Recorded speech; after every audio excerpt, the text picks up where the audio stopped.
Hello. Hello, it's the audio test. Greetings, 1, 2, 3. Can people see this? It's weird because last time I did it on YouTube where you can like see how many people are watching. Here, I don't think we can. Wow, this will be neat to check out. I wonder if they can hear the planes in the background. Oh, look, 13. Okay, so there's some people here. Cool. Welcome, everybody. Thanks for signing on. Nobody on Facebook. Cool. So we'll give people a few minutes to get here. We'll pour our tea and then we'll start. I'll introduce you and we'll say hi. Super. So if you're watching the replay of this live stream, my name is Nick. I'm here with my friend Tynan. Nick, you're going to get an intro soon. Yeah, but people could be playing this into the replay. So I'm just giving a shout out. 1, for the people that were waiting. And 2, awesome. Thank you, Michael. You can hear the planes. What's up, Michael? And 2, thank you for those that were here on time. You guys rock. Nice. Let's see how this works. Okay, great. I like the great first question. What's the best site to buy Tynan's type of tea, but not for rich people? Oh, interesting. It's a good question. Great question. Hey, Tyler. What's up, Tyler Vosser? What's up, Tyler? So I'd say one of the best places to start is Rishi Tea. You can just buy it on Amazon, R-I-S-H-I. It's sharing. What? Sorry, it's sharing on your Facebook on friends only. So somehow we have to change the setting. All right, we'll deal with it next time, I guess. Cool. What's up, Fatima? Fatima also goes on Noah's. That's where I met her. Oh, really? Hey, Fatima, how's it going? So yeah, Rishi tea is probably one of the best ones. Jiao tea is also a really good one. It's in Europe, but it's free shipping if it's over a certain amount. And I think it's one of the best values. All right, ready for our first one? Yes, ready for the first set. This is... Whoa, what's up with those? It's doing the auto subtitle. So we're looking at the screen and we're actually streaming double on Facebook and on YouTube with this fancy software that Tynan has. First time that we're trying this out. Thanks for putting up with this as I'm trying to reshare the post. Nice. What's up, Lenka? Some new people. That's pretty cool. Wow, this is the cold steep? Mm-hmm. Oh my gosh. Oh, that's good. So we're drinking Gyokuro today. Has anybody ever had Gyokuro tea before? Japanese green tea? Wow. I'm going to show you guys. Wow. So we drink from these tiny little cups and it's not even much in there. You can see. But look at how much leaves we use. Hey, what's up? I forget how to pronounce his name. Joachim? He came to a Budapest meetup. Oh, cool. That guy's awesome. Cool. So here's our Gyokuro that we're drinking today. You can see it's tons of leaves in this special teapot. And oh God, look at this. I bought some from Alibaba and got poisoned, had to go to the hospital. Don't drink that tea. Go to Rishi or Jiao. Those are the best. Joachim went to Jiao with us. That was cool. From Vienna, nice. Fatima, great question. So let me introduce my friend here. Nick loves being on his devices at all times. So even though he's live here with me, he's still on his iPad. I was tweeting it out. Hello, hey Fatima, what's up? My name is Nick. Oh, Joachim. Joachim. Greetings. Thanks to all the friends that are chiming in and saying hello. Did I say your name wrong the entire time in Budapest? I really hope not. Wow. Joachim. So this is my friend Nick. Nick and I were randomly introduced through a mutual friend. Great friend named Ronan in New York City. And he said, you've got to meet this guy, Nick. You guys will become best friends. He does these tours of the museum, the Met in New York. And that sounded really boring to me. So every time I went to New York, I would think like, oh, maybe I should like hang out with this Nick guy. And then I would sort of think, museum sounds boring. Finally went one time and Nick did these amazing tours of the museum. It got me, we became instant friends, got me into art, got me into the museums. So we became fast friends since then. We've traveled a lot together. Nick is part of a lot of the real estate things that we do. I think all of them except for Vegas, actually. Yes. Which is cool. And let's see, 2 cool things I'm gonna say about Nick. One is that, I talk about social skills and I talk about like have a regular event for your friends, like just going out to eat with them or something. Nick has been doing this long before me and does it to a whole new level where he has these, not during COVID, but normally he has these big parties and he has like his guest lists and he's writing a book about it. So if you want to ask him questions about social skills and friend group, I think he's really an expert on that. Hosting picnics, cocktail parties, even though I don't drink. Very passionate about that. One of the guests here in the chat is Tynan. Hey, Brian Sharp in Hilo, Brian's Hawaii. Back. Nice. Brian is helping reforest the earth with an amazing project taking place on the big island of Hawaii. Excellent, Brian. Thanks for your help in saving planet Earth. Nice. And then one of the other cool things about Nick, there's a lot of cool things about Nick, but he started this company called Museum Pack it started as tours of the Met and then moved to tours of a lot of other museums. And they were really fun tours, but what I think was really cool about it is that Nick started this as a very personal business. It was just him leading, doing everything, and he did a really good job of getting out of his own way of hiring other people and not being like what I always do, which is I think that I'm the only person that can do everything. Nick is the opposite. He's very good at delegating, and his business grew and he sold it. And I don't know if you want to say how much or anything like that, but did really well. Got really lucky with it, and I'm happy to hang out here with Tynan. I've learned so much from Tynan. When we first met, we went on a crazy trip to Japan, and I completely learned about lightweight, minimal travel, all from Tynan. And I know it's hard to think about travel now during this weird, wacky time of COVID, but it expanded to other areas of my life, that idea of minimalism and having less. And in fact, I've been staying here in Las Vegas. I plan to just come here for 3 or 4 days, and I've extended my trip for a week. And because I'm wearing the wool clothing and I've learned about how to pack the core essentials from Tynan, it doesn't change at all. It's not like I'm freaking out because I'm staying an extra few days. Nice. Somebody's asking, where's your link? I have 0 social skills. Where should they go? So the details on my book, if you want to make new friends in your town, you can go to www.party.pro. So www.party.pro, P-R-O. And it's this book. I put it on the shelf and I just stopped doing it around the time of COVID. Didn't seem safe to put out a book that encouraged people to invite 15 strangers into their home. But I'm so passionate about this. If you're a friend of Tynan's, I'd be happy to send you a copy of it or something on email. So just send me a note there. Nice. I'll drink your tea so we can do the hot one. Oh, wow. Cold. So for those of you that have never had cold brew Gyokuro, I want to tell you what it tastes like. Okay. And for a tea connoisseur, it tastes, how would you describe it? You describe it as a tea connoisseur. So it tastes like grass in the best possible way. It's a lot of umami. It's really rich, frothy, and even though you drink about this much, it's probably the strongest tea you'll ever have. He nailed it with the grass clippings, because if you do not drink a lot of tea, you might think it's disgusting, but we drink it and we're both like, ooh, this is amazing. But if you've never drank Japanese green tea, you'd be like, ooh, that tastes like grass clippings. Very polarizing. Yeah. Most people love it, but sometimes people really don't like it. There's only this much, and I'm sipping each time a few drops. Fantastic brew. Thank you very much. Good. Glad you like it. So, last week we did. Let me just pour this. So last week we did topic of buying properties with friends. And then this week, I don't have any specific topics, because it seemed like people had a lot of questions about other stuff, so we can talk about whatever. Basically, I'm going to try having guests, not having guests, try having specific topics, not having specific topics, and we'll kind of see what works and come up with a frequency and do like a more defined format in the future. But for now, we're just sort of experimenting, trying different stuff. So we're going to do a really quick steeping of this. All right. And then should we scroll up to see some of the other questions?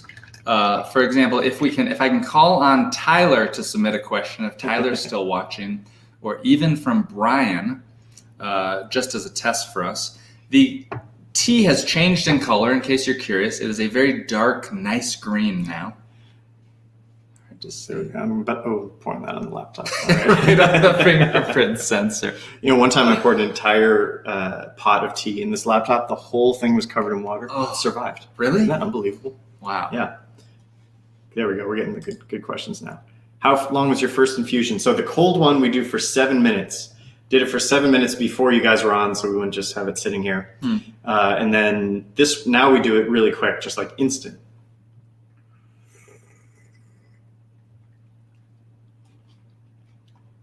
Yeah, check Rishi. Okay, good. So what do people have questions about? What should we talk about today? Greetings to all the visitors around the world. Hello.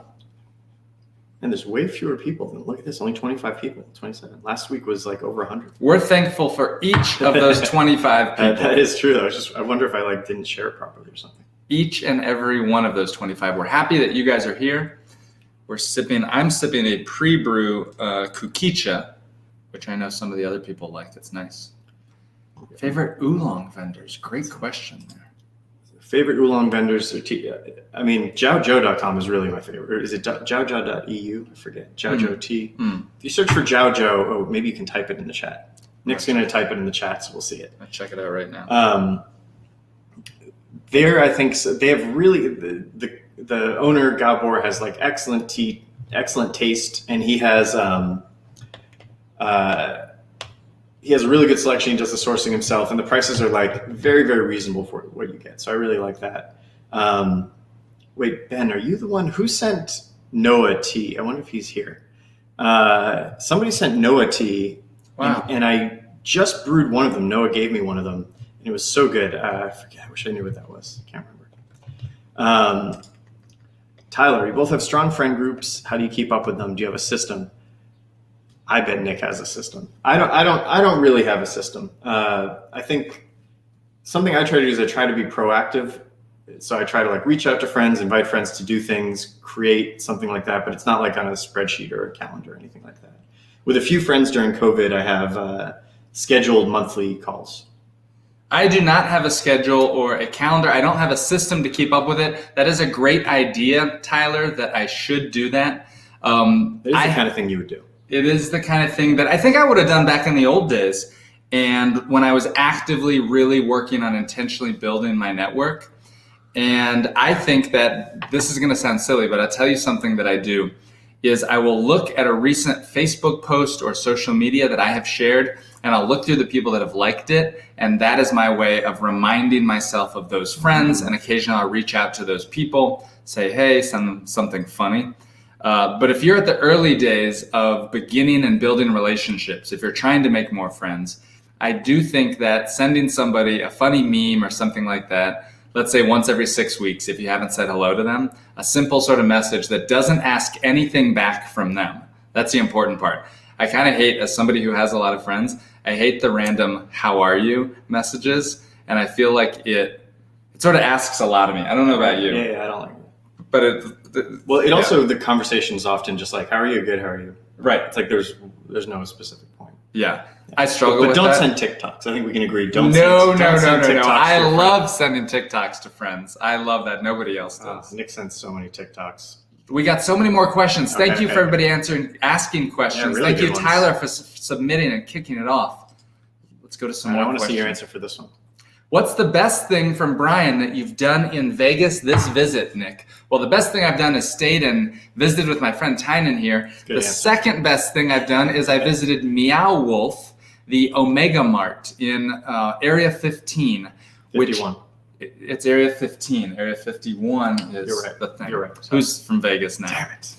And, well, it's your show, so it could be 51. Yeah, Could be 51. Change it. Yeah. I'm going to edit this anyway before we post it. But it's called Meow Wolf, and it's an adult funhouse immersive space. It was created in Santa Fe, New Mexico, and it is this live space that you go to and explore. I'm being very cinematic for video. Good. And it was very fun and very creative. They put so much work into it. Meow Wolf. It's here. It is in Santa Fe, New Mexico. I believe it will be in Denver. They're very soon. different. Very different, right? yes. Too. I went there too a different time, and I didn't get it, I think, so I might go back again, but it's unbelievable how much work and the production value they put into it. It's higher than anything I've ever seen, I think. But it's hard to explain what it is. Have you thought about getting a second passport? Always wanted to, never really. I think there's Seems no like a lot of actual- work, and I don't know what the rules and regulations are. Yeah, I want to do it, but I wouldn't actually do any of the sketchy stuff that you could do if you had one. So it's like cool, but wouldn't do it. I just want mine to work right now. Yeah, exactly. Yeah. If Because we could actually go somewhere on our passports now, that would be good enough. Yeah. What languages do you speak? English, very good at English. Speak good English. I can speak restaurant Spanish. Restaurants, I can speak pretty good Spanish, some Chinese, some Japanese. I used to be able to speak a little bit of Hindi, a little bit, but I can't. That's a good one. Yeah. Thank you, Fatima, for the questions. We appreciate those. Fatima's one of the best. She's like the best community member. Asks good questions, talks to everybody else. She's Awesome, Fatima. Yeah. Actually, seeing how her and then this other guy, Dieter, were in Noah's thing was part of what inspired me to do this. Really cool. Yeah. Good question. Want to start a nomadic lifestyle. Do you have any advice from where I can start? I have no knowledge on that. Would reading books about it be essential? Man, I kind of wish we could have. Can you give us, Hannah? Can you give us more information, and then we can really answer the question properly? Like, where do you what country do you live in? Like, what's your financial situation? What's your work situation? School situation? Maybe we can give you some actually good advice instead of just generic sort of stuff. What island areas would you choose if not Hilo? Man, I like Hilo so much. I think it's hard to really choose another one.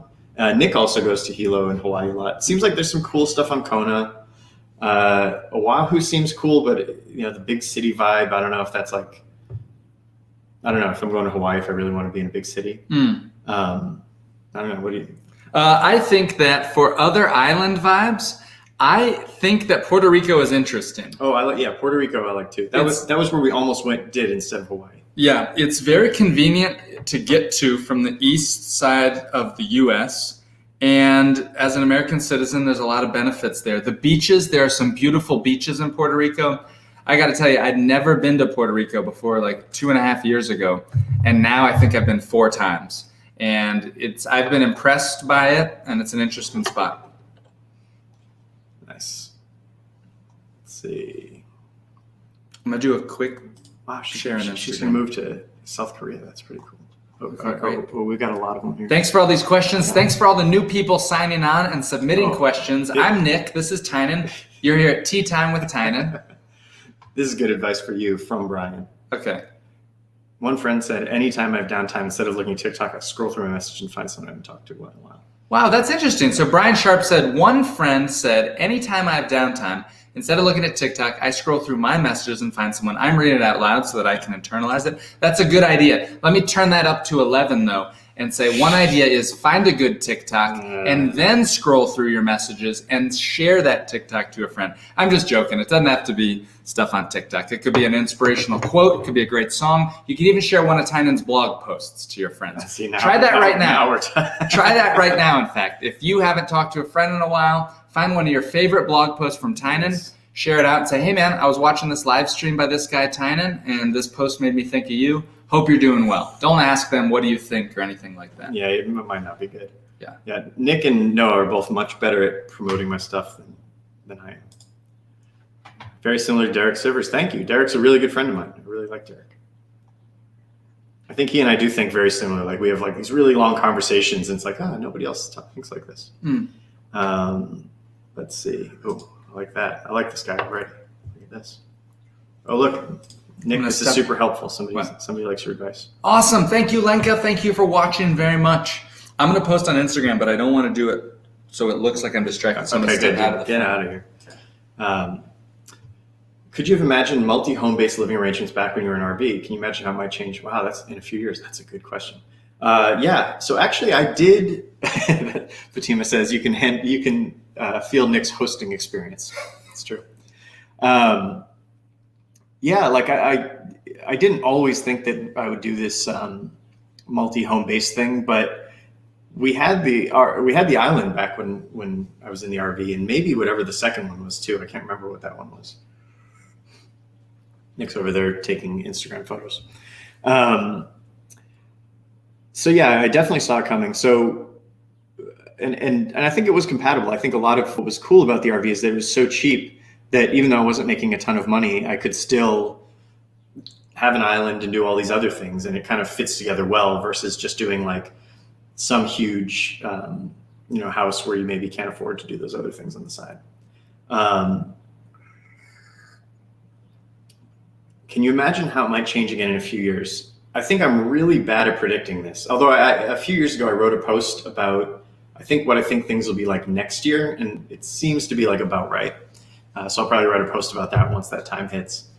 I think it'll be pretty similar. I don't really want to buy any more properties. Noah actually had the idea. Noah's in on a bunch of these properties. He had the idea that some of them where we all really like and go a lot, like Budapest, maybe we would even sell our apartment and get an even bigger one since we all like the city more and have more connections to it. So I think as long as we wouldn't compromise on the location, that might be something that we could do. But who knows? I mean, I'd probably there's a lot of things that I ended up doing that I didn't think I would do. And so maybe I'll end up just never traveling or something like that. Can I share Nick's social media handles? Nick. We'll wait at Nick Gray News. At Nick Gray News on basically everything. A lot of crypto questions coming in. Nick hates crypto, so I'm going to do this. He's now setting up his own camera on his own tripod to simultaneously stream this, I think. What's up, Abba? Good to see you. Ask specific crypto questions. Otherwise, I'll just go on a super long rant. Still waiting for Hannah to give us more information on what she wants to do for nomadic traveling too. I think that would be something that's interesting to talk to. Should there be guilt on making money in crypto since it wasn't gained the normal way, 9 to 5? I don't think so. I think that, is it the way that you could contribute the most value to the world? Definitely not. But, you're making a bet on something that other people don't believe in yet. You're adding money and liquidity to the industry. You're building awareness. So I think you actually are doing some good in investing in it. I also think just why would you feel guilty about it? I mean, if you rob somebody, you should definitely feel guilty about that. But otherwise, no, I don't think so at all. Are you still mining Ethereum? Yes, I am mining Ethereum. In fact, I had a bunch of the computers in the guest room that Nick's staying in, so now they're in my little workshop, and I had to have the air conditioning on in there.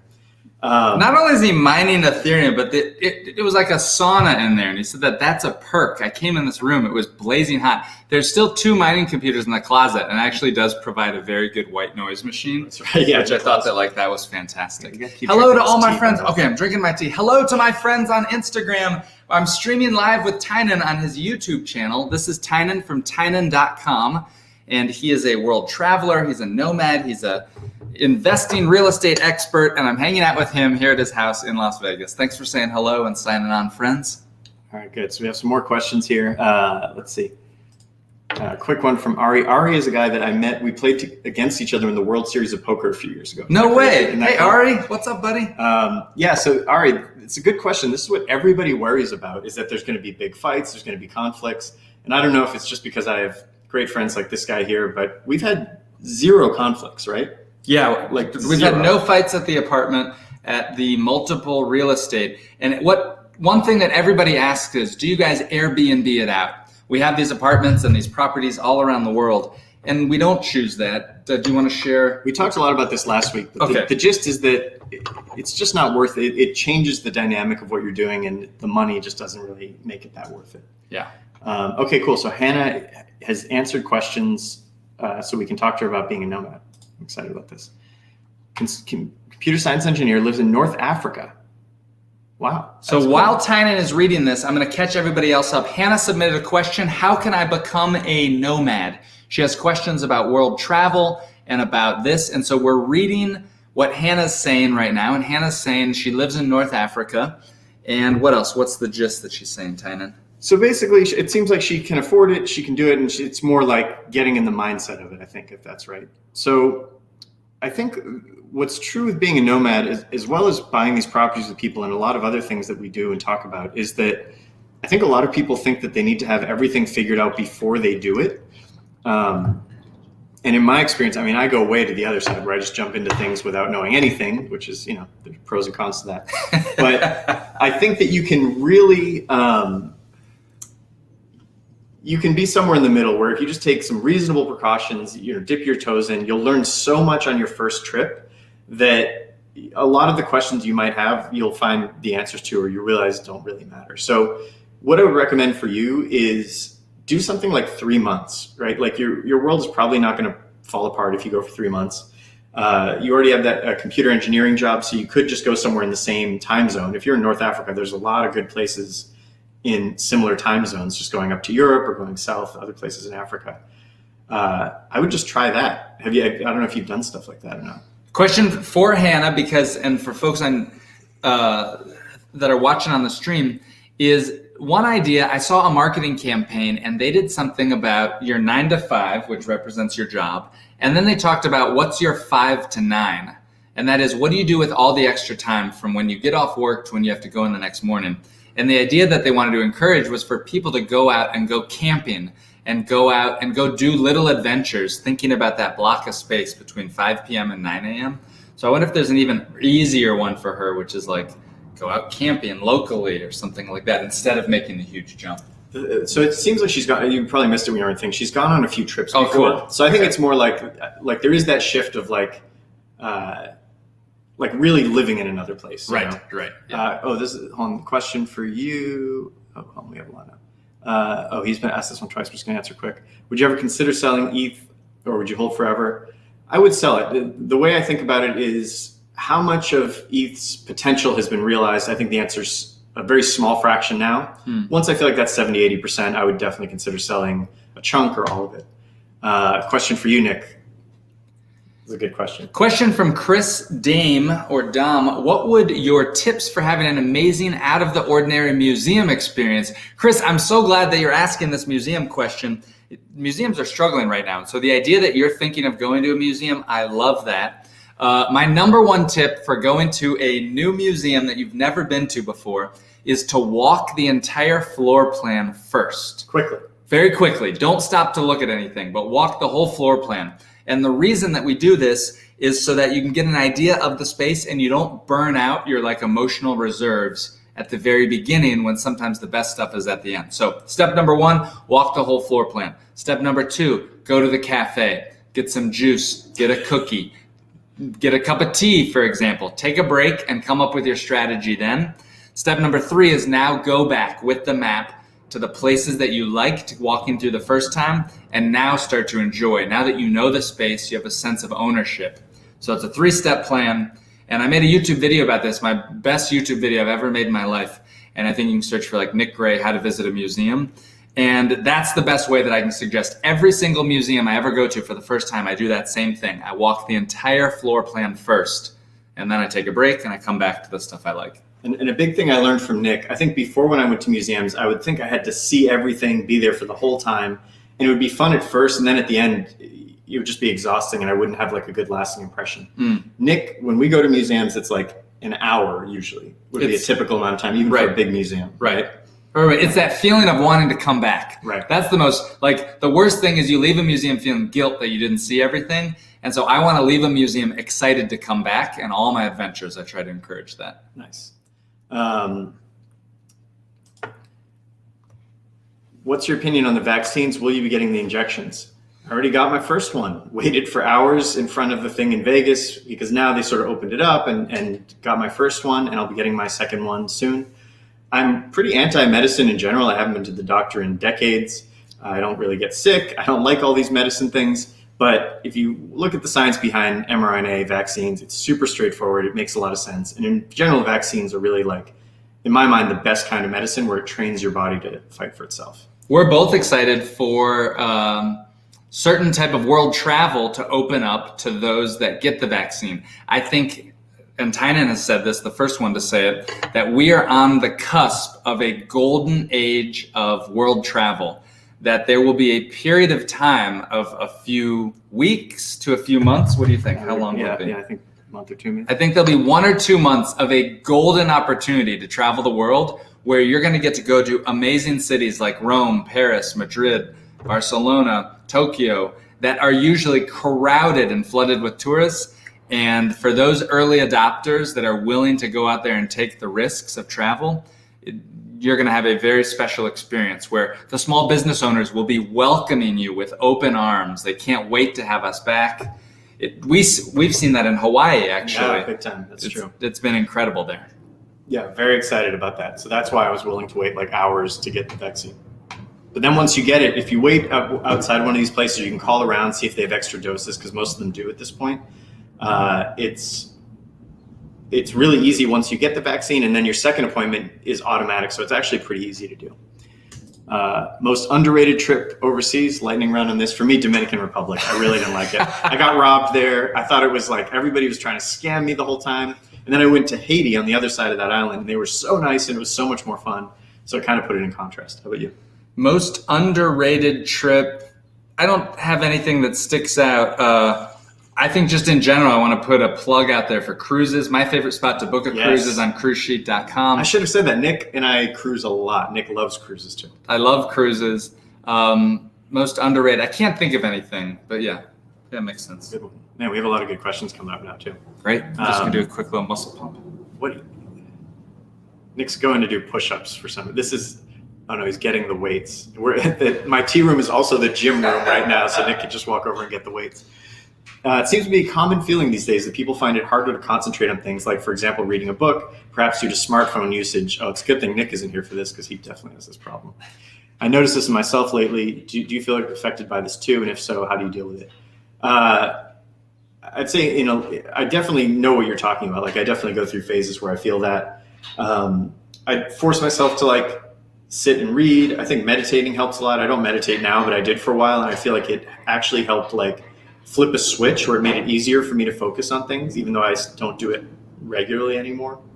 I think working out like Nick is doing is good for that sort of thing. But I think being aware of it is the most important thing. Being aware, and then just if you can't set aside an hour to read a book, then you have a major problem. So you should just set aside an hour, read a book, and see what happens. Or as Nick would probably tell you, who cares? This is life. Everything should be 5 seconds or less. TikTok for life. Great question. How do you focus on deep work with the constant traveling? That was really what led to doing the multiple home base thing, is I realized that it was very hard to do. And what made it hard for me was that every time I would go to a new place, it was like I had to find the new restaurants, find a gym, figure out where I was going to stay. And there was so much mental overhead for all this stuff that when it came time to work, I was just fried already. But having a home base where I already have a desk, I already have a charger, I already know where I'm going to eat, made it a lot easier. It's not quite as good as just being in one place. And I've definitely noticed that being in quarantine, that it's easier. But for me, it's like a happy medium. Moment Maker, great question about focus on deep work. I've really struggled with focus over the last year, especially during COVID and just a lot of stuff. So I don't have a good answer for that. But is there any good books you've read about deep work or focus or anything? I think, what's the Stephen Pressfield one? The War of Art or something. Something like that. Somebody will know what it is. I thought that did a really good job of sort of getting you in that mindset of deep work. I think also sometimes, paradoxically, the best way to get into deep work, sometimes it's like such a big hurdle where it's like, I should be working harder, and you can psych yourself out. What I find sometimes, if I just give myself a tiny little task and a good environment, like quiet environment, I have a block of time, then I just get into it naturally with no pressure. What's that nicotine gum you've been experimenting with? Yeah, right. Let's see. Thank you for all the questions. If you're just joining us, my name is Nick. I'm Tynan's friend. You're here with Tynan from Tynan.com. And if you're thinking of wondering something to do right now while you have a spare minute, find one of your favorite blog posts from Tynan and share it to a friend that you haven't heard in a while. Send it to him. Say, hey, saw this live stream. This post made me think of you. Hope you're having a great Sunday. Thank you, Nick. That's great. Best day of the week to visit a museum. RSmith83, great question. Here's a fantastic question. First, I'll start by telling you the worst day of the week to visit a museum. That's generally a Sunday, and specifically a rainy Sunday. Because you know why? Everybody else, especially those with kids, wants to do the exact same thing. They want to visit a museum on a Sunday. And that's when museums are the most crowded. My favorite time to go is to check museum hours, and increasingly some of them are open at night. And I like to go on a Thursday night from 7 to 9 if they're open late. And if your schedule allows to be flexible, then I like to go about 15 minutes after it opens on a weekday, because you have it in the morning, you're fresh, you're bright, there's not a lot of visitors there. And if you're not in a very crowded city, then I like to go to a museum to be one of the first ones there. And me and Tynan used to call that making doors. So let's go at doors to the Metropolitan Museum of Art. For a big city, though, and maybe you know this, there's a huge line to get in for the first 5 minutes. So at a big city, if I'm visiting a museum at doors, I'll show up about 5 minutes after it opens to let that first crowd kind of get through. Damn, that's really good advice. Really is a big difference. When you have a museum to yourself, there's something really special about it. When you can be in a room and you're like, there are hundreds of millions of dollars of paintings all around me from the best in the world. Yeah. And it's all for you. There's something really special about that.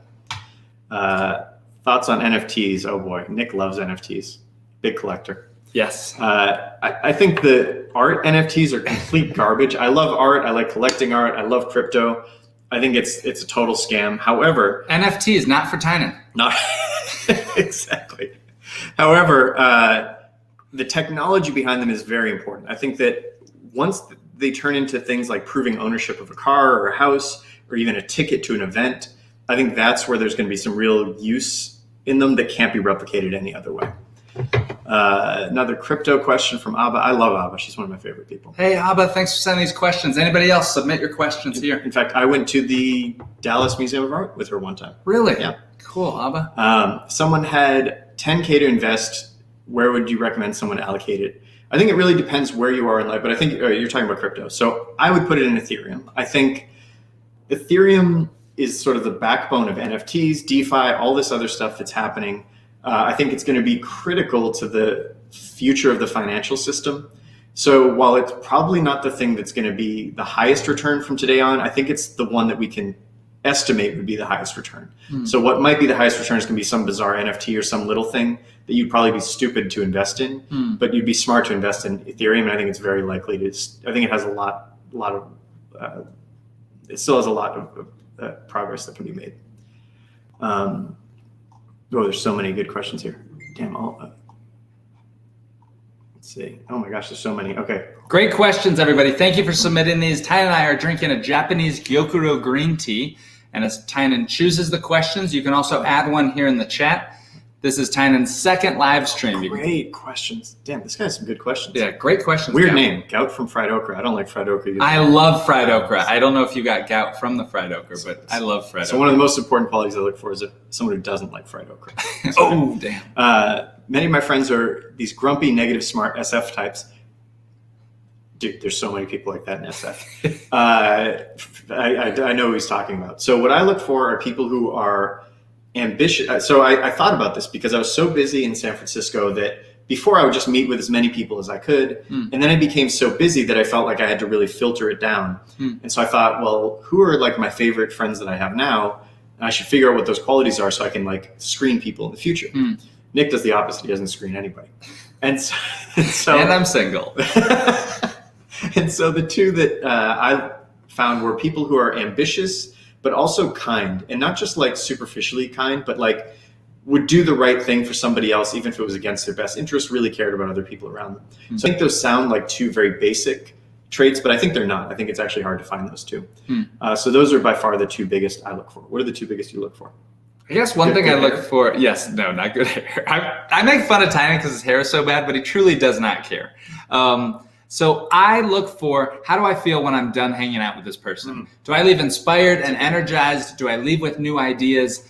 Do I have great thoughts? Do I want to see them again? Or do I feel exhausted and emotionally drained? Do I feel like I was carrying the bulk of the conversation? Do I not feel particularly energized? That's one thing I look for. And then I think we both are pretty optimistic about the world, and we're very curious, and we're especially curious about learning new things. And so for me, that's a filtering mechanism that I use for when I make new friends. You know, Nick's answer is better than mine. I'm just going to take all of his. I look for those things too. Brian, did I answer the question wrong? Did you ask underrated city? Yeah, Dominican Republic was overrated. Would never go back there.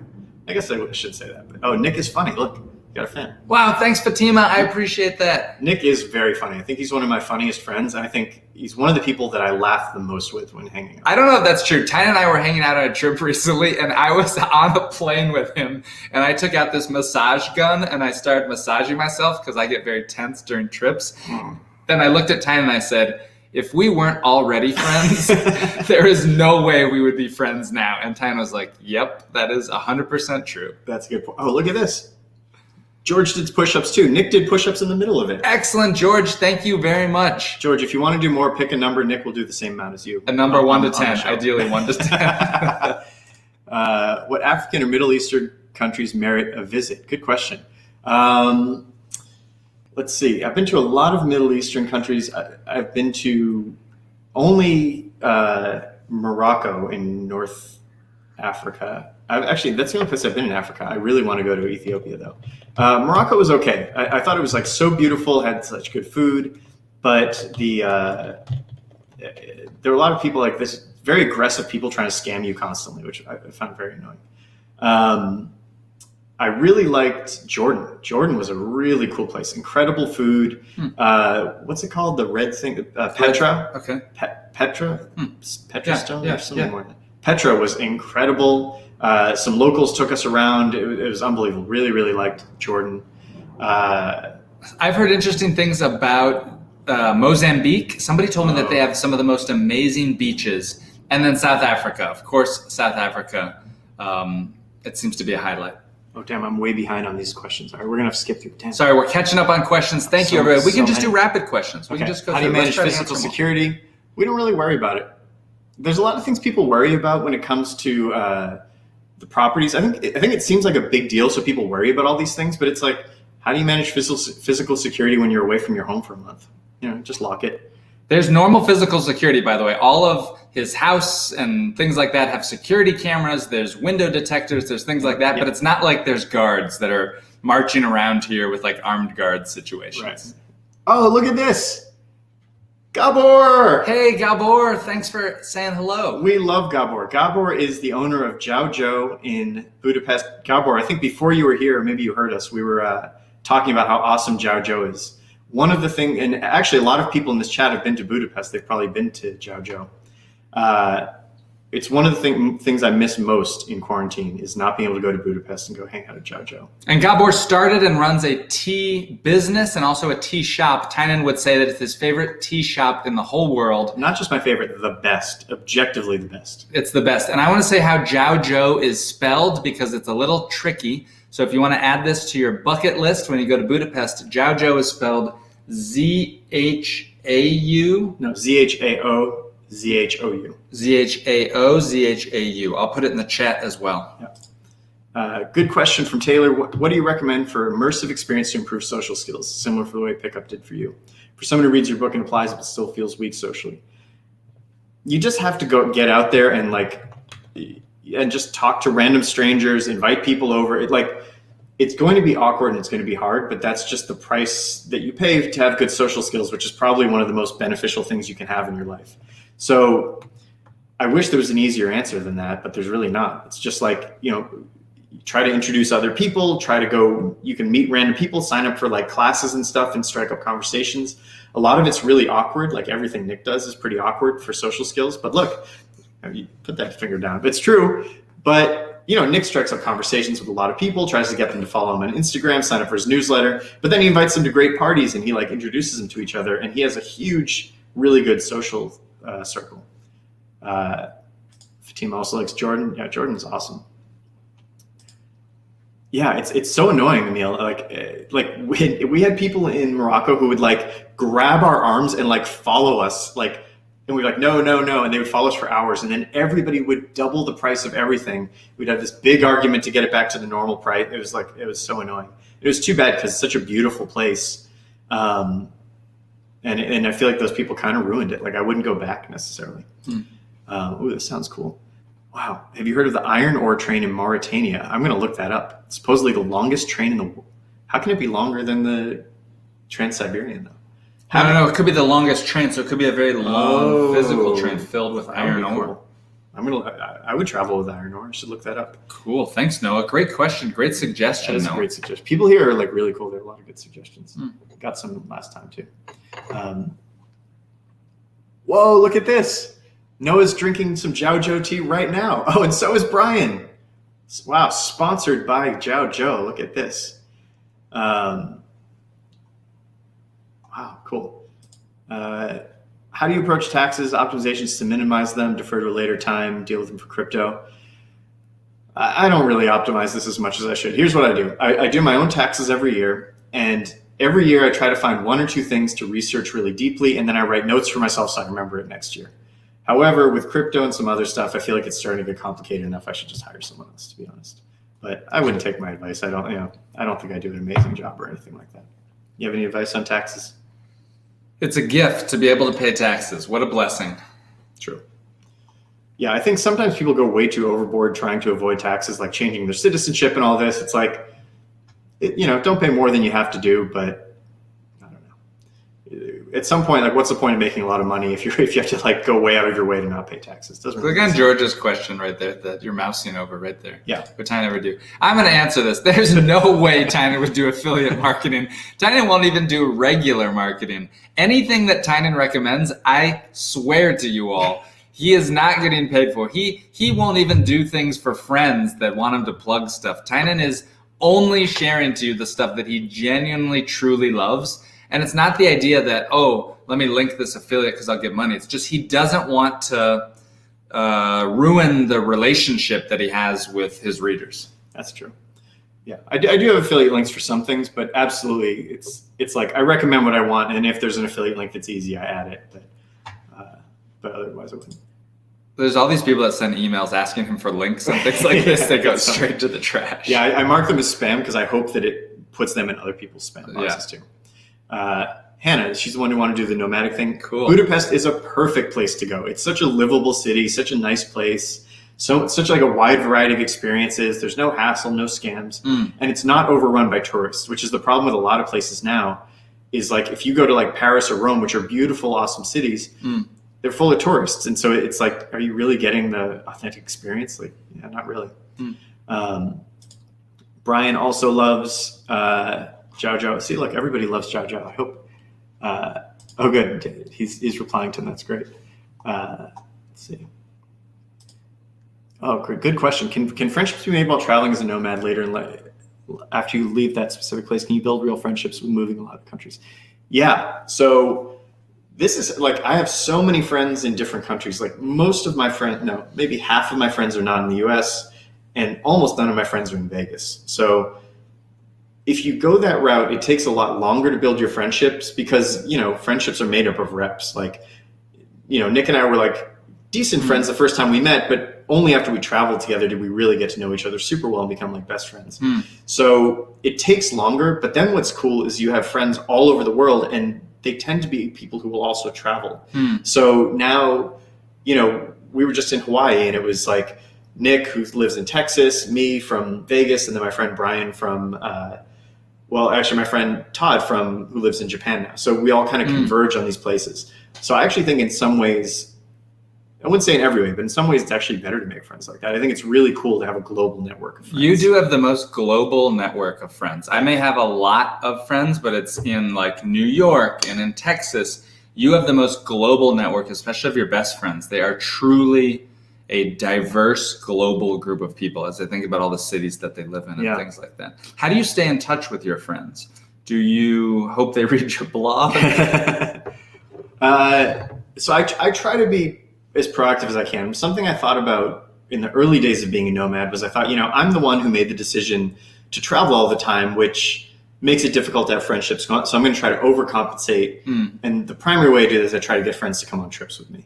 Because I feel like if you and I travel together for a week, probably our friendship is going to grow more than if we just lived in the same city and maybe had dinner a few times in that week. Right.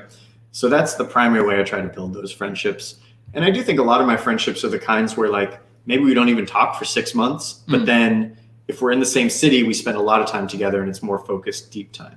Safety note, COVID is real and it is still happening. And I know that we're talking so much about traveling. You see us being here together, not wearing masks. It's because we have been quarantining together with each other for the past couple days. And we have windows open, things like that here within the space. I know traveling isn't very easy for people right now, but we're both so excited as what we see the world reopening through that time. And so we're rooting for all of you. Thank you for that uplifting message.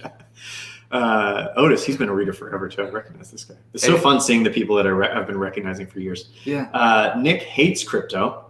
It's not that I hate crypto. Nick hates crypto and anybody who invests in it. No, that's not I'm not trying to maximize it. Here's what I try to do. I have most of my money, more than 50% of my net worth is in crypto. Of that, 2/3 are in Ethereum, 1/3 is in Bitcoin, and I try to have all of it earning interest in BlockFi and stuff like that. I don't do the weird coins. I don't go nuts on it. I think that just being part of the rising tide is going to be enough. So I don't take gambles on these weird little ones. Nick, why do you hate crypto and everybody involved in it? I don't hate crypto. I have a lot of respect. As Tynan knows, I've been a big fan of Ethereum for about 6 years now. Yeah, right. We got some great questions coming in, and we're scrolling through right now. If you're wondering what we're doing, we have a list of probably 100 questions that people have put in the chat, and Tynan's going to choose some, and it should show up on the screen right here. No affiliate link, but I love this kettle, so I'm going to plug it anyway. It's a Stag EKG, fellow Stag EKG. I feel like that's too many words, but if you search for those, you'll find it. And then it's the gooseneck one that's electric. You can't see the base, but there's an electric base. Let's see. Fatima had the same experience, made so many great friends traveling. I think that's true of like most people who are nomads for any given time. And what's cool is that, you end up making friends with people from different countries that have different perspectives and different life experiences. And I really feel like that's enriched my life in a really significant way. So I think like that's the whole point of being a nomad, by the way. I kind of don't like the term digital nomad, but the idea is that it's not to like see like the Eiffel Tower and Big Ben and all these like, you can go see those things, but the point is to get immersed in local culture in these different places because countries are the way they are for different reasons. And it's cool to like get some of the benefit of that history and culture. Like in Japan, I think I've learned a lot. Budapest, I've learned a lot, stuff like that. Let's see. Have you ever made a blog post about your favorite place to travel as the least tourists?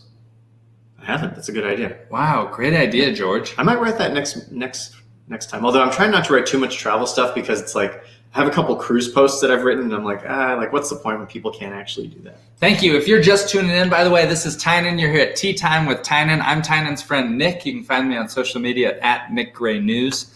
You can also, if you're looking to book a cruise, when is that sweet month of travel? Maybe you want to book a cruise for that trip that's coming up. You can book that cruise at cruisesheet.com. The best search engine. Tynan made this website. Thank you. Nick loves marketing. For some reason, I'm friends with people that love marketing, even though I hate it. You hate marketing. I really do. Yeah. Nick and Noah both get pissed at me all the time because I do no marketing. Yeah, he won't do link building or anything. Okay, let's answer this question for Chris. When do we think the sweet month for travel will be?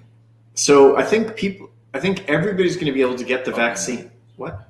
So I know when it is for the U.S. For Hawaii, I think it's now because there's like the COVID stuff that people are so intimidated by, but you can just go to Walgreens and get a COVID test that your insurance should coverage.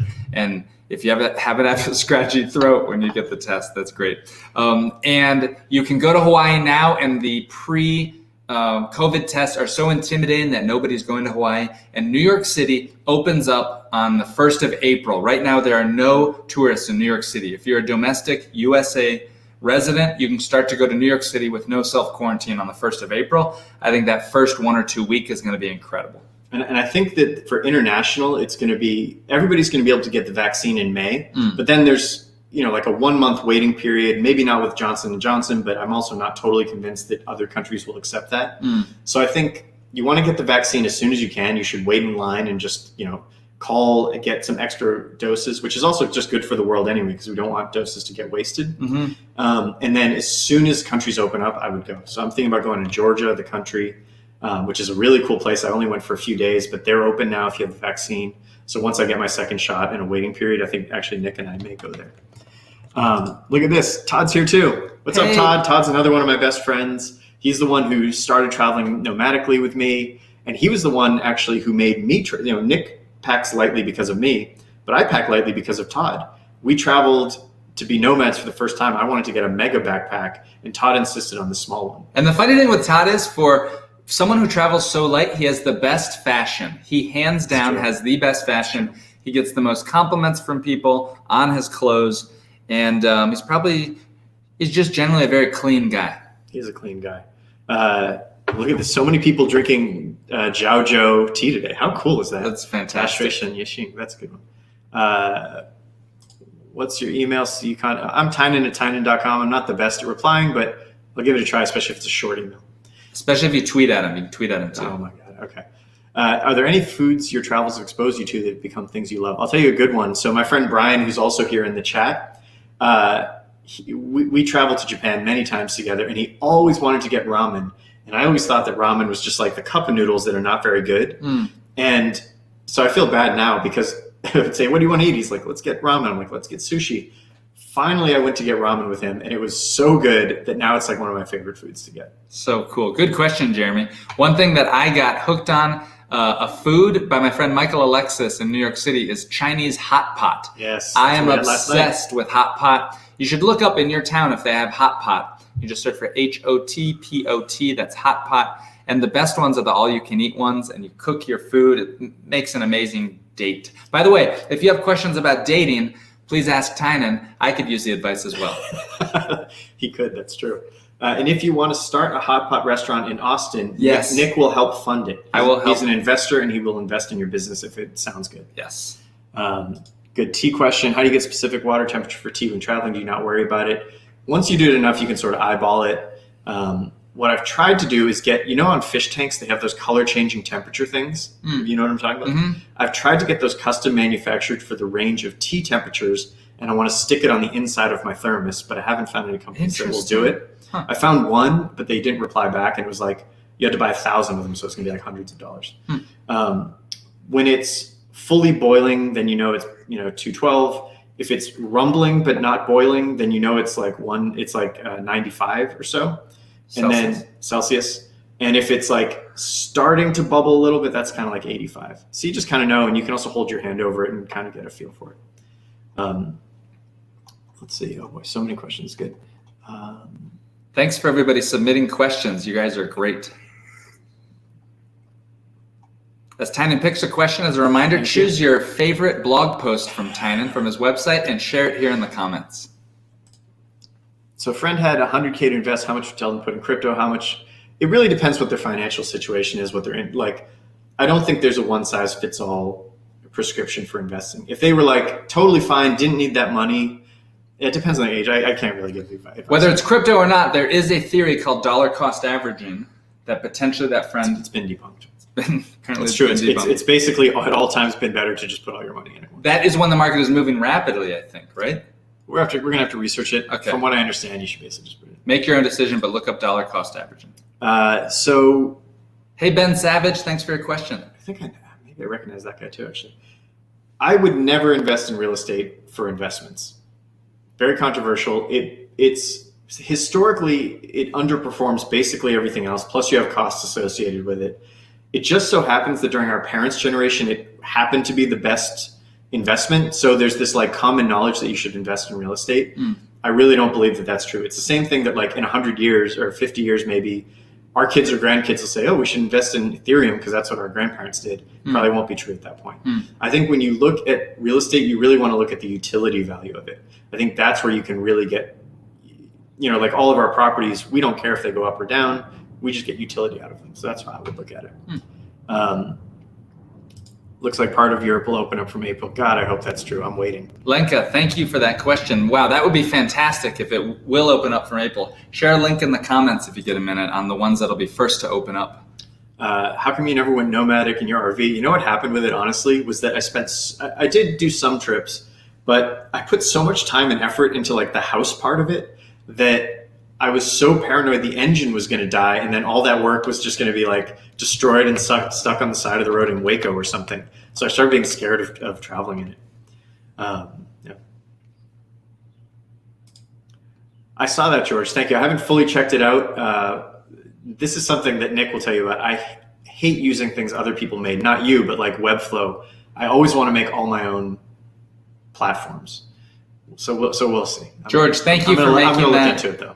And for encouraging it too. If you have any suggestions on cruisesheet.com, send those to me. Oh, look at that from Todd. Wow, Todd said, my main fashion advice for you, Nick, is to bring back the Speedo. Tynan encouraged me to get a Speedo when I first started to travel because the bathing suit is the least amount of weight that's necessary. I used to always travel in these very long shorts. I traveled with the Speedo and it is efficient. And I am a power swimmer. However, I got roasted, even by my own mother, for wearing the Speedo. And it's not a very American thing to be wearing what some people call a banana hammock.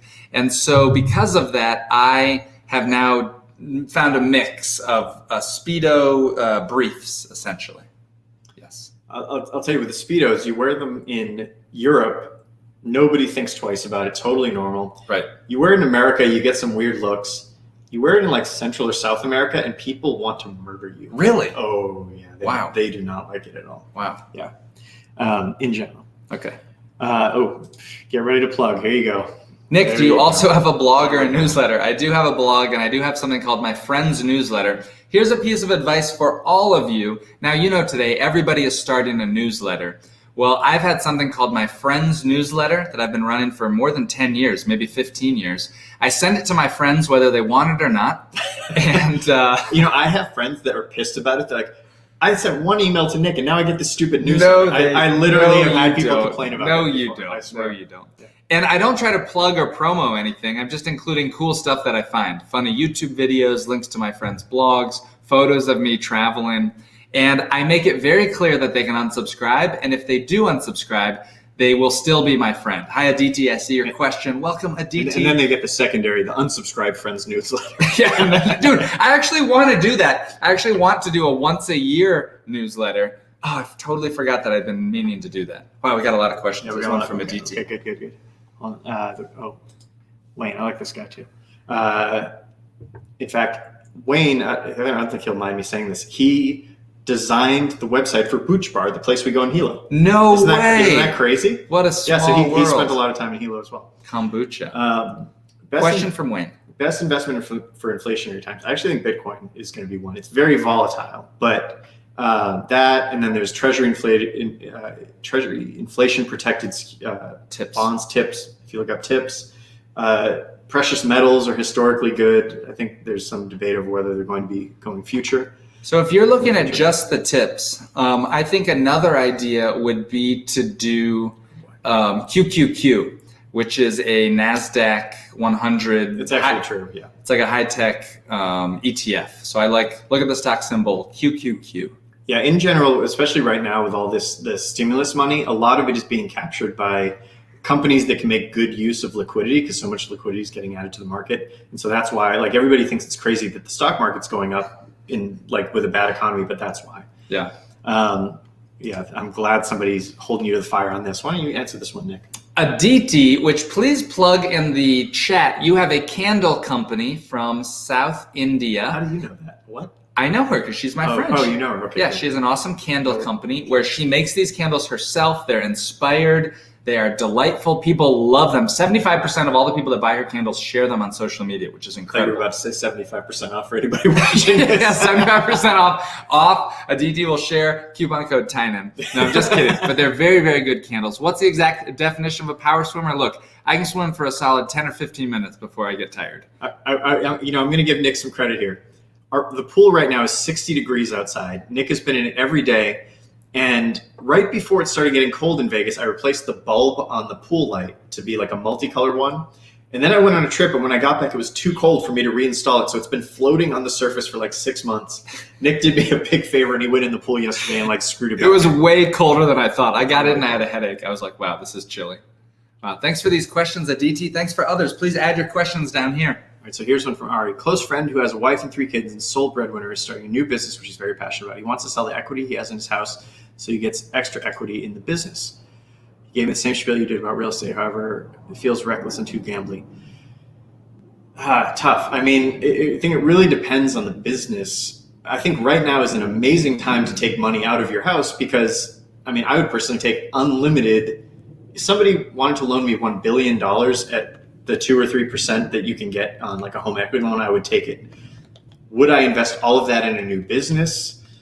I don't know. It depends on his track record. It depends on how screwed is he going to be if that all goes down. I don't know. It does feel gambly, but I could see a situation where it's okay. I do also think that in general, when you start a business, you're taking a risk, and I think the people who are most successful are often the people who are willing to kind of put it all on the line like that. I don't know. Do you have thoughts on that? I don't have thoughts. Seems like the guy's in a pretty serious situation. I think that when you think about the psychology of money, it is so different when you have a family and 3 kids that it's one thing for me to give advice, invest in QQQ or other stuff. When markets are tanking and you're looking your little kids in the eyes and you're wondering, are my decisions impacting their future? That's a life sort of perspective I don't have. I learned about this idea from this guy, Morgan Housel, who wrote the book, The Psychology of Money, which is an interesting... I've heard good things about that one. I really enjoyed the book. It's very nice. Oops. Thanks for everybody tuning in, by the way, and add in your questions below. With no plans for kids, what do you invest for long-term goals? When I was a lot younger, my sister was in high school. She spent all of her money on like clothes and stuff like that. And I was trying so hard this is like when I first got into like finance a little bit. And I was trying so hard to convince her to save money. I was like, it's so important. You have to save money. And basically she was like, there's nothing I want besides clothes. Why don't I just buy it right now? And then of course, as she got older, a few years, she realized there was stuff she did want to save up for. So I think the point is that you don't always know what the money's going to be for. And that's kind of the point. It gives you flexibility. And I think in general, having flexibility in life is one of the best things. Me personally, the only thing I want now, and maybe this could change, the only thing I want now that I can't afford is a yacht. I really want to get a big, like 80-foot yacht, 75-foot yacht, something in that range, so that I can take my friends and family on like amazing cruises. So I wouldn't say I'm saving up for that, but I would say like if crypto went crazy, that would be like the one thing that I would be interested in. I think a lot of things people want, like fancy cars, and I don't know, a lot of it doesn't really appeal to me. So like I think all the things I have now, like nice house, reasonably like efficient car, little boat, are good. And then there's all these things here in this level I don't care about. And then like yacht is up here and I really want that. How about you? What are you investing for? I don't have good stuff to add. I think you had a great answer. Okay, good. I would like a sauna. By the way, Tynan has a sauna. Saunas are very affordable-ish. Especially on Craigslist, because nobody can resell them. You can't ship them. You can I bought my sauna for like 80% off. And it's basically brand new. Wow, question from Ben Casnoka at 105 at the bottom there. Can we answer Ben's question? Ben VIP, also a sauna aficionado. And Ben taught me about this. Ben added a cold plunge tub outside of his sauna. And how do you get a cold plunge tub? It's a like 55 or 100 gallon bucket that you can buy from Home Depot and just fill with water. And I did that, and it was a very easy, efficient way to have cold plunge. And the benefits of cold water therapy are studied, tried, and true. I don't know. Nick believes a lot of weird things he reads on the internet. I don't know if it's true. All right, so What do you think, Tynan? Price of Bitcoin 6 months from now. I mean, I think the whole point of Bitcoin is it's so volatile, you have no idea. So it could be anything. But just for fun, I'm going to predict it's about 60,000 now. I'm going to predict 84,000. One thing that I noticed, I don't have thoughts on Bitcoin. I own zero crypto myself, but who are the two twin brothers that are big into crypto? The Winklevosses. The Winklevoss twins. So I recently met the mayor of Miami, and before he met with us, he met with the Winklevoss twins. And the Winklevoss twins did something interesting. They gave the mayor of Miami a signed copy of their book, and they wrote something. They also wrote the date and the current price of Bitcoin on their signed copy of the book as a log of where it was. I thought that was pretty interesting. I like that. Well, we have two questions that are very similar. So let's see. Let's flash them real quick. Do you two have any plans or visions for your next 5 years? Great question. And what are your dreams? You want to go first? You go first. I go first. To be honest, I think my life is a 10 out of 10 right now. I don't really need it besides a yacht. I don't really need anything else. So I think, and something I think about actually is like, oh, should I have bigger dreams? Should I have bigger ambitions?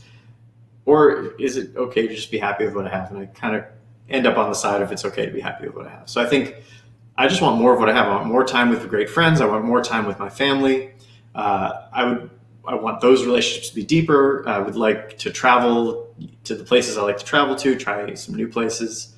But I don't know. I mean, at some point, it's just things are kind of perfect. So I don't really have any big dreams beyond that, except for the yacht. That'd be the one. Cool. Yeah. I'd love to see the world get back to where it was or better before. I got to be honest. I really miss theater in New York. I miss live events. I missed hosting all my friends. I love to host live events. And I have been I wouldn't say depressed, but I've been thrown for a circuit over the past year and a half between selling my business, getting out of a romantic relationship, COVID, and I would like to get back to normal.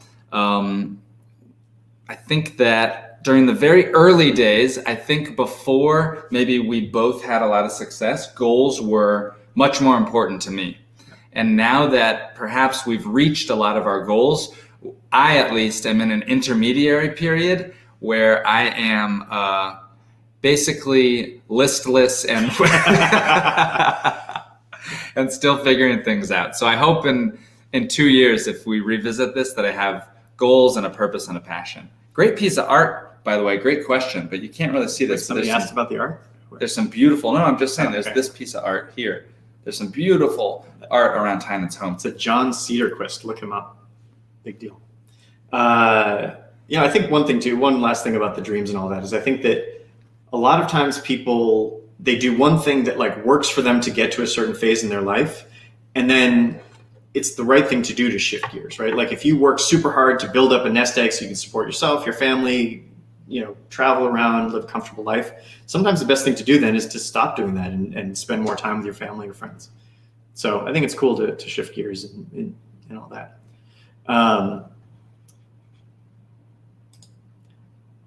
How many hours a week would you say you worked during COVID? I have not been working much at all, that's not kind of go. I always go in phases. I'm either working like all day long or I'm just not working much. You do things that aren't considered work, but you've been working a ton on your house. That's true. I've been doing a lot of housework. And there's a ton of projects that if you look around his house, there are so many things that are custom engineered through this place. For example, the lights are amazingly done here at Tynan's house, and the art and the furniture and things like that. So I have a lot of respect for those. Yeah, I really like doing stuff like that. And this week I've been tinkering. I wrote my own mail. Nick's going to like this. Made my own mail sending software, kind of like SendGrid, but just for me. Oh, great. Good. Although there is somebody on Twitter who was pissed because apparently it sent him like 50 copies of my blog. Oh, God. Great job. I have more work to do on that. Great job. At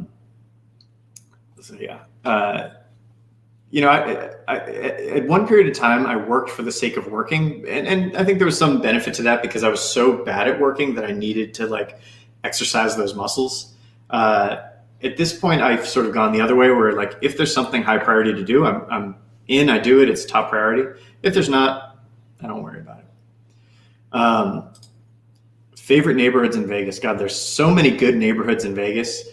Scotch 80s, Paradise Palms, the kind of, I don't know what it's called, but just south of downtown, there's like these cool mid-century houses. There's a lot of really cool neighborhoods in Vegas. There's also a lot of crappy neighborhoods in Vegas. So I think you just kind of have to like look around. What are you looking at with your request for answering Chris Lewicki's question? Okay. Chris is an amazing astronomy photographer, Oh, cool. and he's been sharing some of these incredible galaxy photographs online. Please plug in a link to your website or something there, Chris, and we got to share them. He takes the most beautiful astronomy photographs. He worked on some Mars missions, Cool. working at NASA. His question is about real estate. It's for you, Tynan. Okay. What are the hassle finding your first property to go on? How to avoid? Would you start solo? So at the time, I would have started solo. I didn't have the money. I wanted to buy this island, and I thought, okay, well, I definitely want to have this island so I can be king of the island, but I can't afford it, so I'm going to let some schlubs like Nick get involved. Now, having done it that way, there's no possible way I would have done it by myself. It's so much better to do it with friends. And for reasons that I didn't see at first. I think the biggest one is that it creates a center of gravity for your friends. Like, Nick, how many times, if I just got a place in Hilo by myself, how many times would you have come to visit? None, because it was your place. Right. Yeah. Like maybe you would have come once or something, but it wouldn't be like a regular thing. But because it's also Nick's place, he comes to Hilo all the time. He contributes to the house, helps organize it, finds like local restaurants, cool stuff to do. So what you get like this big benefit of like your friends are more likely to come. They add to the experience too. So it's just so much better. The island is the first one we bought, and that would have been hilarious. I mean, if I did that by myself, I'd probably be dead there. Like there's just like, what would have happened? So yeah. That was one of the worst moments of my life, was building that with all the mosquitoes. You hated that. That was so uncomfortable. That was probably, yeah. So we had to build this whole yurt with 700 and 900 square foot yurt, 16-foot roof, like 30 feet wide, this huge yurt. We got the kit and it arrived a day late. It was stuck in customs, by the way. Oh, Remember how much work my assistants had to do to get that out of customs? I don't even want to think about that. But here's one thing that I want to say, because to go to Chris's question, would you start solo if you had the money? No, is what Tynan's saying. Absolutely not. However, you do need one leader. And so Tynan has always been the leader in these real estate projects. And during the early days, he's put in more work than anybody else, scouting, researching, doing the paperwork. And so if you are willing to be that leader, the administrative leader, and have friends write the checks and feel a sense of ownership and a stake in helping out. But I would say, and maybe you spoke about this last time on tea time, but there does need to be one leader who's willing to take charge. Yeah, that's definitely true. And I think it's kind of a cool position to be in because you have to do more work, but you also get to like choose the friend group, which I think is really beneficial. And you get to choose the property. Please share some of your links to your photographs, Chris, in the chat. And Chris is also a woodworker. He does amazing woodwork. That's really cool. How do you stay so apolitical? So I definitely have opinions on politics. I'm not Democrat. I'm not Republican. I think anybody who's 100% on either side is not thinking for themselves generally. And I think that's actually true of most of my friends. I think probably most of them wouldn't talk about it. But something I realized about politics is that it's just something where I have zero leverage whatsoever. I don't really want to influence people to do what I do with politics. I'd rather them make their own decisions. And so I think the amount of attention and thought people give it versus how much it's going to affect their lives and how much they can affect the outcome is totally disproportionate. So that's why I stay apolitical. Tynan got me excited about Andrew Yang running for president last year. And I'm excited for him to run for mayor. And I just think it takes a candidate so far out of left field like Andrew Yang to get really, really excited about politics. Otherwise, there are things that are very frustrating. Oh, look, Max is here. Hey, Max. So Max is I'm going to tell a quick story about Max. So Max is one of my friends from like middle school. Like I think we started being friends in 3rd grade or something like that. And this is back when we lived in the Boston area. And we both learned to program at the same time because we got TI 82 or 85 calculators. And we built Mortal Kombat together on these calculators. I built a program to make like little animations so that we could make like the finishing moves. And we worked on this thing every day. And then what happened was there were these math finals or something coming up. So we both made competing programs to solve the entire final. And we would charge $1 and we would install it on the person's calculator. TI 82, he says. And so then I don't know why we did competing ones instead of working together. I think we both started on our own and then we didn't want to use the other person's. And so we were like hustling everybody, trying to get these dollars. And then the teachers found out and they made this big announcement. They're like, look, I know some of you are getting Max or Tynan's programs and that's fine. You can use it. It's going to check your answers, but it's not going to show the work. So, it's not going to be that valuable. And I remember Max and I were sitting on the opposite sides of this classroom and we just look up at each other, get down on the calculators. And like by the end of class, both of them could show all of the work. And I don't know if he did this, but people started copying it without paying, which was really annoying because it's only $1. Wow. So I made something where it was copy protection, where if they didn't pay and I didn't install it myself and change this like system variable, then it was going to give them the wrong answers and show the wrong work. And I think there were like 1 or 2 people who like totally failed because of that. That's funny. And now Max and I, he lives in San Francisco now. We reconnected. We've done a lot of escape games together, something we both love and Nick hates. And now we play Population 1 together almost every day. So that's kind of cool. Max says, which travel backpack do you recommend? And he's referring to this game called Population 1 on the Oculus Quest or anything on the Oculus system. If you don't have a VR headset yet, and if your finances afford it, both Tynan and I love the Oculus Quest 2. It can be purchased for $300 US.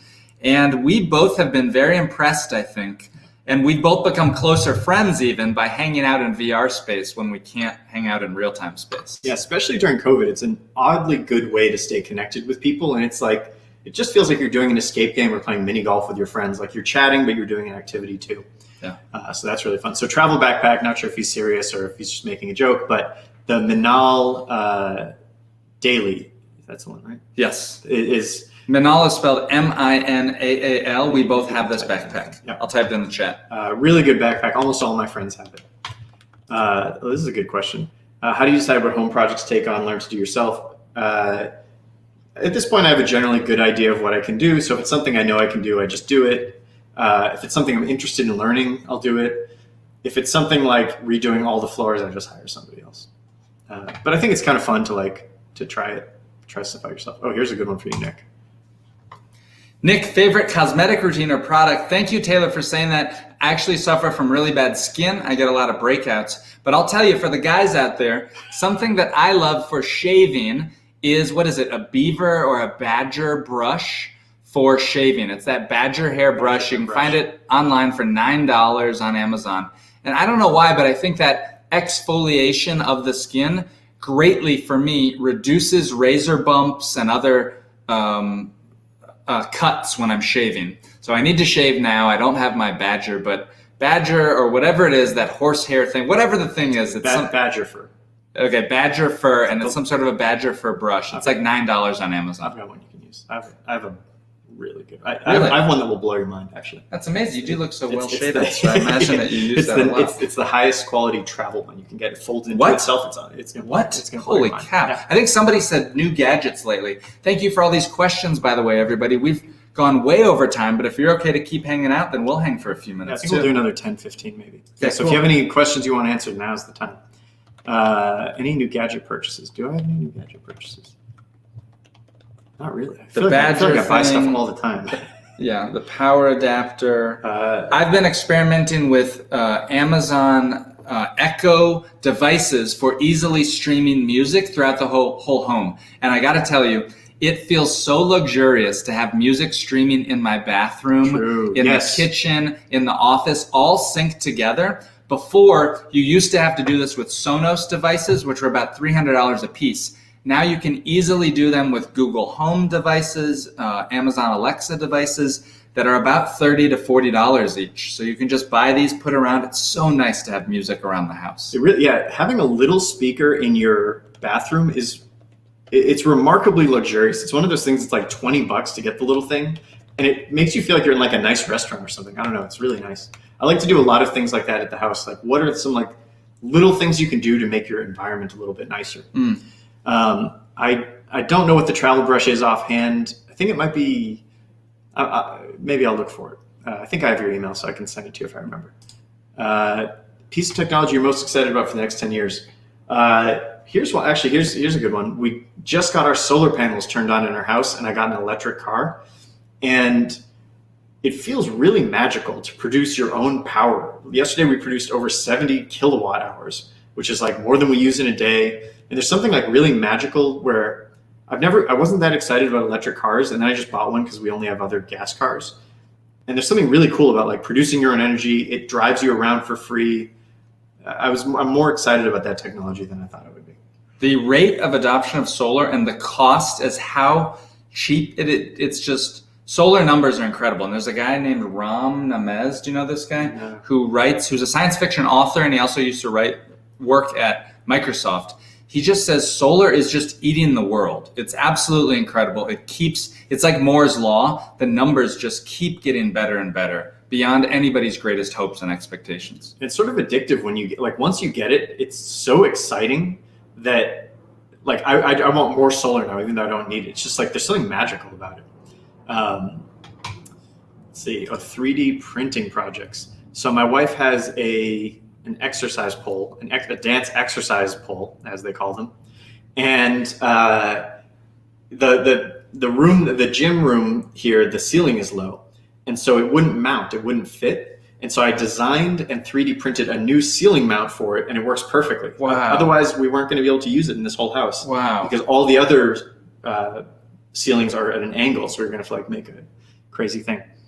Here we go. Let's see what Brian's saying. When it comes to home projects, I feel like you and I both do the things we've had opportunity to learn gradually. That's totally true.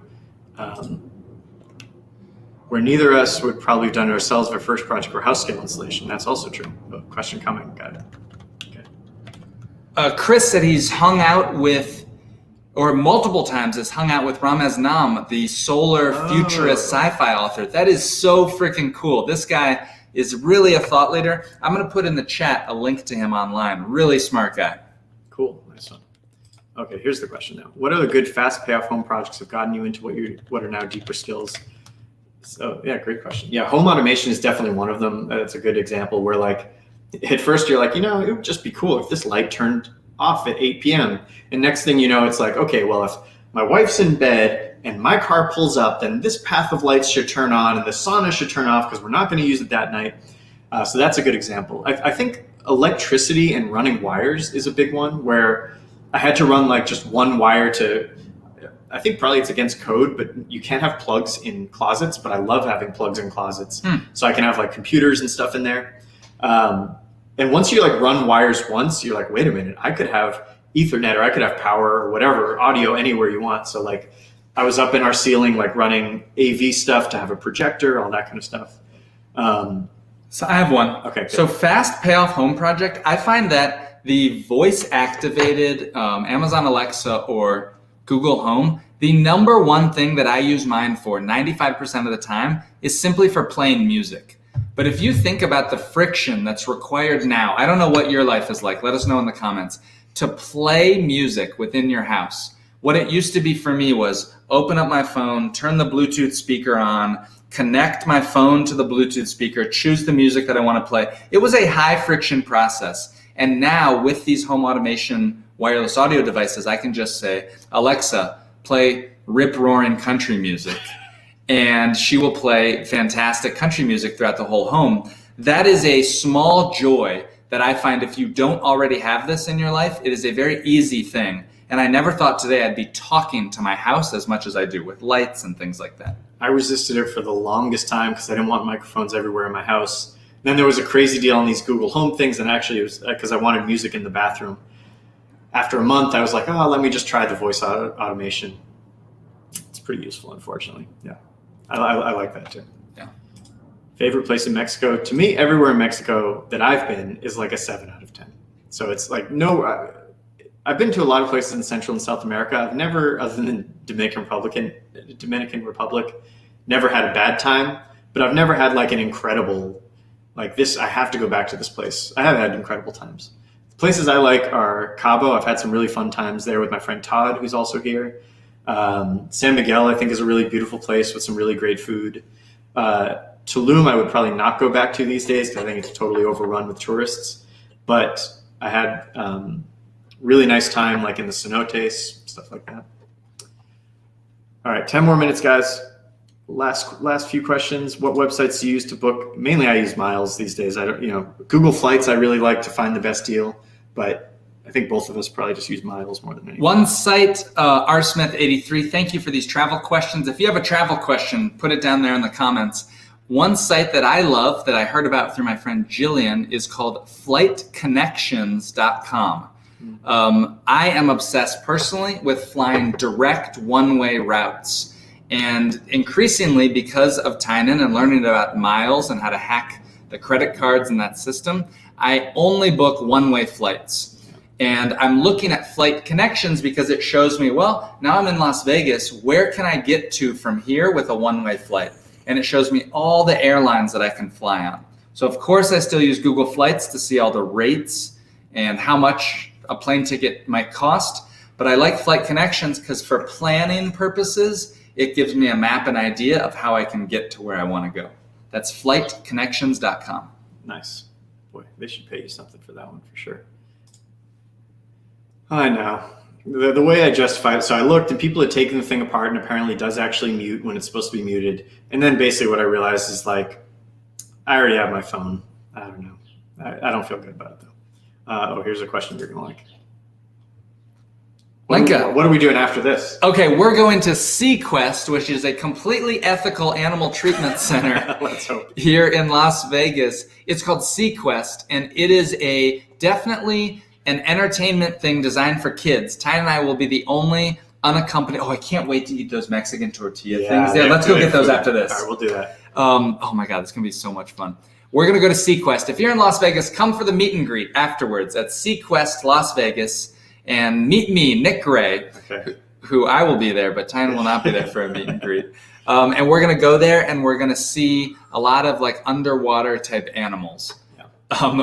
We were looking through the portholes at the mall there yesterday, and Tynan's like, Jesus Christ, it's a leopard. No, it's just some house cats. I was so excited. Yeah, we tried to go yesterday, but there was a big line of kids, so we're going to try again today.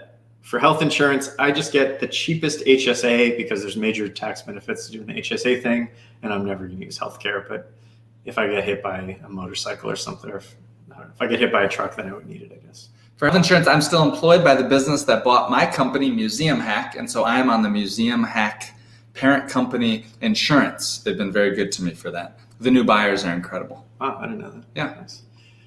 All right, guys. It's been an hour and a half. It's been super fun to have everybody here. Thank you to Nick for coming on. First guest ever. That was pretty cool. Wow. Yeah, that's when this is, written about 20 years from now in Wikipedia, like First guest. historical note, nickgray.net. Wow. Quick shout out for all the visitors. 49 of you signed on today on a Sunday, and you gave your Sunday afternoon to listen to two guys talk about what the heck they are interested in. It is so hard to make new friends during this time of COVID, and yet you made the effort to connect, to ask questions in the chat. And just by being a follower of Tynan and reading his things, it means that you are interested in self-improvement and bettering yourself. So I have so much respect for you. Thank you so much for being a supporter of Tynan and cruisesheet.com. I think it really is fantastic. And remember, you are the person, you are the sum of the 5 people that you read and surround yourselves with the most. So if you read a lot of Tynan stuff, you count him as one of your top 5. It means you're a good person. Thank you, everybody, for tuning in and watching. Nick, should we put your phone number here on the screen? Because Nick likes it when random people call him. Should we put your phone number here? You can find my phone number on my website at nickgray.net. Yeah, call Nick anytime you want, day or night. Go to nickgray.net. His phone number's there. He loves, it's very annoying to everybody else, but he loves getting calls from randos. Man, nice to connect with Brian, as always. It's hard to hear him talk from when he's in Hawaii, because I'm like, damn, I kind of wish I was in Hawaii. Right. He's at our place in Hawaii right now. Great Sunday morning thing to have you here too, Brian. Hopefully you'll be a guest sometime too. That'd be really fun. Awesome, guys. Thank everybody so much for joining, and we'll do it maybe not next week, but maybe the week after. We'll see. Have a great Sunday.